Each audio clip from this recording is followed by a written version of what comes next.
ರಾಜು ಯೋಗ ನಿದ್ರೆಗೆ ತೆರಳಿದ್ದಾನೋ ಇಲ್ಲವೋ ಎಂಬುದನ್ನು ಗುರೂಜಿಗಳು ಪರೀಕ್ಷೆ ನಡೆಸಿ ಖಚಿತಪಡಿಸಿಕೊಂಡರು.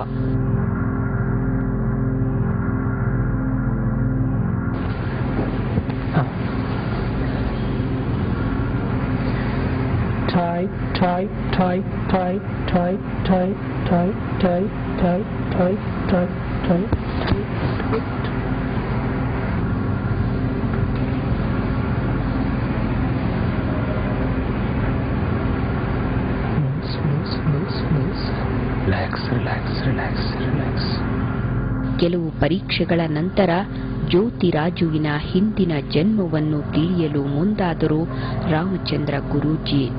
ಈಗ ವಯಸ್ಸು 2 ವರ್ಷ ಆಗಿದೆ, ನೀನು ಹುಟ್ಟು 2 ವರ್ಷ ಆಗಿದೆ. ಈ 2ನೇ ವಯಸ್ಸಲ್ಲಿ ಎಲ್ಲಿದೆಯಾ ನೀನು? 9 ಮಠ ಅಂತ ಊರಲ್ಲಿ. ಅಲ್ಲಿದ್ಯಾ? ಯಾರ ಮನೆಯಲ್ಲಿದೆಯಾ?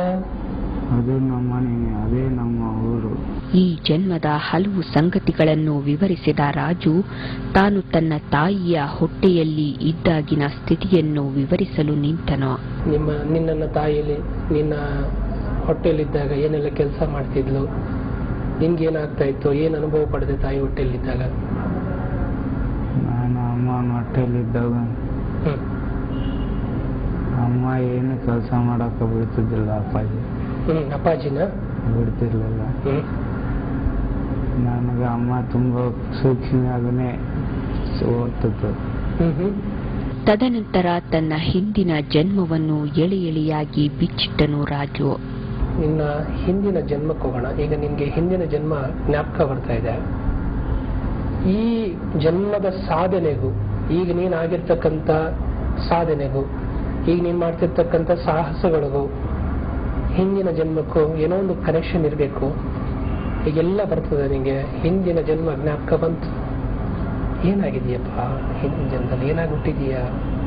ಮರನ, ಪಕ್ಷಿನ, ಮೃಗನ, ಮನುಷ್ಯನ, ಹೆಣ್ಣು, ಗಂಡು, ಏನಾಗಿದೆಯಾ ನೋಡು. ಎಲ್ಲ ಕಟ್ಟಂತ ಜ್ಞಾಪಕ ಬಂತು. ಪೂರ್ವ ಜನ್ಮದ ಸ್ಮರಣೆ ಅಷ್ಟು ನಿನ್ಗೆ ಬರ್ತಾ ಇದೆ.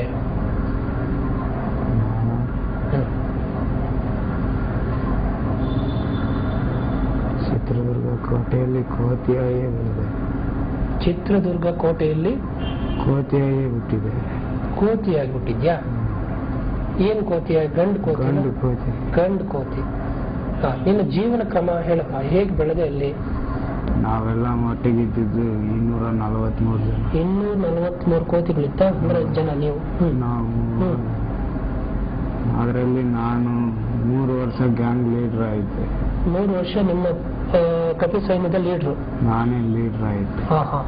3 ವರ್ಷ ಗ್ಯಾಂಗ್ ಲೀಡರ್ ಆಯ್ದ ಮೇಲೆ ಒಂದ್ ದಿವಸ ನನಗೆ ಹಾವು ಕಚ್ಚಿ ಸತ್ತೋಗ್ಬಿಟ್ಟೆ.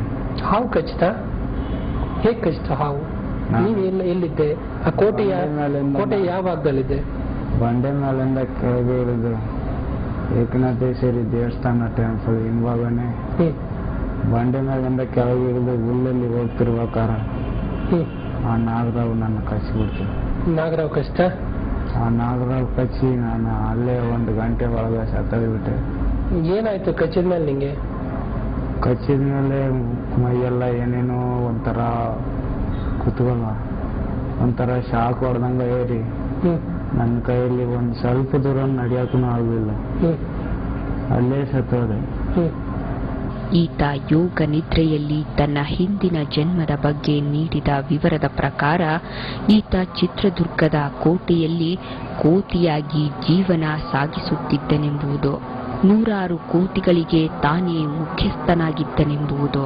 ಹಾವೊಂದು ಕಚ್ಚಿದ ಕಾರಣ ಚಿತ್ರದುರ್ಗದ ಕೋಟೆಯಲ್ಲಿರೋ ಏಕನಾಥೇಶ್ವರಿ ದೇವಸ್ಥಾನದ ಹಿಂದೆಯೇ ಪ್ರಾಣ ಬಿಟ್ಟನೆಂಬುದು. ಯಾಕೆ ನಿನ್ಗೆ ಅದು ತುಂಬಾ ಒಂದು ಇಷ್ಟ ನಿನ್ಗೆ ಕೋಟೆ? ನಾನು ಮುಂಚೆ ನೋಡಿದ ಕೋಟೆ ತರ ಇಲ್ಲ ಈಗ. ತಾನು ಹಿಂದಿನ ಜನ್ಮದಲ್ಲಿ ಚಿತ್ರದುರ್ಗದ ಕೋಟೆಯಲ್ಲಿ ಅನುಭವಿಸಿದ ಪ್ರಸಂಗಗಳನ್ನು ವಿವರಿಸಿದ ರಾಜುವಿಗೆ ಚಿತ್ರದುರ್ಗದ ಕೋಟೆ ಎಂದರೆ ಪಂಚಪ್ರಾಣ. ಅದಕ್ಕಾಗಿ ನನ್ನ ಪ್ರಾಣವನ್ನು ಬೇಕಾದರೂ ಕೊಡುತ್ತೇನೆ. ಹಿಂದಿನ ಜನ್ಮದಲ್ಲಿ ಕೋಟೆಯ ಪರಿಸರ ಹೇಗಿತ್ತೋ ಮತ್ತೆ ಹಾಗೇ ಆಗಬೇಕು, ಜನಜಂಗುಳಿಯಿಂದ ತುಂಬಿರಬೇಕು ಎಂಬ ಆಸೆಯನ್ನು ಯೋಗ ನಿದ್ರೆಯಲ್ಲಿ ವ್ಯಕ್ತಪಡಿಸಿದನು ರಾಜು. ಏನು ತುಂಬಾ ವಿಕಾರವಾಗಿದೆ. ಆಗಲ ಕಾಲದಲ್ಲಿ ನಾವು ನೋಡ್ತಿದ್ದಂಗೆಲ್ಲ ನಾವು ಓಡಾಡ್ತಿದ್ವಿ, ಕಲ್ಲಿನ ಕಟ್ಟಡಗಳನ್ನ ಎತ್ತಿಟ್ಟು ಅವ್ರು ಕಟ್ಬೇಕಾರೆ ಕೊಟ್ಟರು, ಊಟ ಎಲ್ಲ ಕೊಡೋರು ನಮ್ಗೆ. ಅವ್ರು ಉಂಟಿದ್ದ ಊಟನೆಲ್ಲ ಕಸ್ಕೊಂಡು ಹೋಗಿ ತಿಂತಿದ್ವಿ. ಅವರು ಮಂಗನ ತಿಂತಲ್ಲ ಅಂತ ಏನು ಅಂತಾನೆ ಇರಲಿಲ್ಲ. ಹಿಂದಿನ ಜನ್ಮದ ಕೆಲವೊಂದು ನೆನಪುಗಳು ಕಾಡಲು ನಿಂತಾಗ ಆ ಜನ್ಮದ ಮನೋಸ್ಥಿತಿ ಈತನನ್ನು ಇದೀಗ ಆವರಿಸಿರೋ ಕಾರಣ, ಈತನ ಈಗಿನ ಇಂತಹ ಸಾಧನೆಗೆ ಕಾರಣವೆಂಬುದು ರಾಮಚಂದ್ರ ಗುರೂಜಿಯವರ ಮಾತು. ಆ ನೆನಪು ಈ ದೇಹದಲ್ಲಿ ವ್ಯಕ್ತವಾಗೋದ್ರಿಂದ ಮಾನವ ದೇಹ ಕಪಿಯ ನೆನಪು. ಕಪಿಯಲ್ಲಿ ಏನು ಆತ್ಮವಿಶ್ವಾಸ ಇತ್ತು ಅಂದ್ರೆ, ಕಪಿಗೆ ಯಾರು ಮರದಿಂದ ಮರಕ್ಕೆ ಹಾರೋದಕ್ಕೆ, ಬೆಟ್ಟ ಹತ್ತೋದಕ್ಕೆ ಅಥವಾ ಕಡಿದಾದ ಪರ್ವತ ಏರೋದಕ್ಕೆ ಯಾವುದೇ ತರಬೇತಿ ಅಗತ್ಯ ಇಲ್ಲ. ಅದು ಅದರ ಜೀವನದಲ್ಲೇ, ಅದು ಜೀವನ ಕ್ರಮದಲ್ಲೇ ಅದಿದೆ. ಆ ಎಲ್ಲ ನೆನಪು ಈ ವ್ಯಕ್ತಿಯಲ್ಲಿ ಮತ್ತೆ ಮರಳಿಸಿದೆ. ಅದೇ ನೆನಪು ಅಂದ್ರೆ ತೀವ್ರತಮವಾದ ಇಚ್ಛೆ, ತಾನು ಬದುಕಿ ಬಾಳಿದಂತ ಒಂದು ಸ್ಥಳವನ್ನ ರಕ್ಷಿಸಬೇಕು, ನೋಡಬೇಕು, ಮತ್ತೆ ಅಲ್ಲಿ ವಾಸ ಮಾಡಬೇಕು ಅಂತಕ್ಕಂಥ ಒಂದು ತೀವ್ರತಮವಾದ ಇಚ್ಛೆ ಈ ಮಾನವ ದೇಹವನ್ನು ಪಡ್ಕೊಂಡು ಮತ್ತೆ ಅದೇ ಆತ್ಮ ಬಂದಿರೋದ್ರಲ್ಲಿ ಏನು ಸಂಶಯ ಇಲ್ಲ. ತಮಿಳುನಾಡಿನ ರಾಜುವಿಗೂ